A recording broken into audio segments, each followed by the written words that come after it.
Ako po'y nagtataka, Ginoong Tagapangulo, sapagkat noong pong dati na binigyan ako ng issue na isang chismis, naglabas po kagad ang ating Sergeant of Arms ng report at binigay niya po kagad sa media.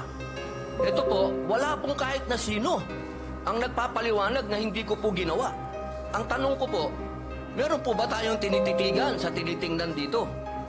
Kasi napakabigat po ng akusasyon na ito sa harapan po ng ating bandila. Ako po'y magngangat-ngat.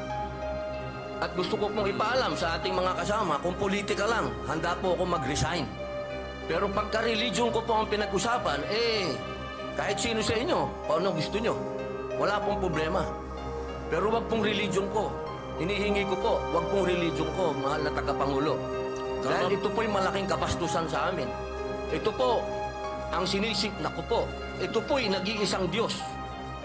Dito po nakasalalay ang aming pananampalataya. Handa po kaming magpakamatay para dito. Sana po wag pong gamitin ito para siraan ako. Dahil sinasabi ko po, mahal na tagapangulo, kung gusto niyo ako mag-resign, ngayon na, kung gusto ninyo. Wag niyo akong siraan. Yun lamang po, maraming salamat po.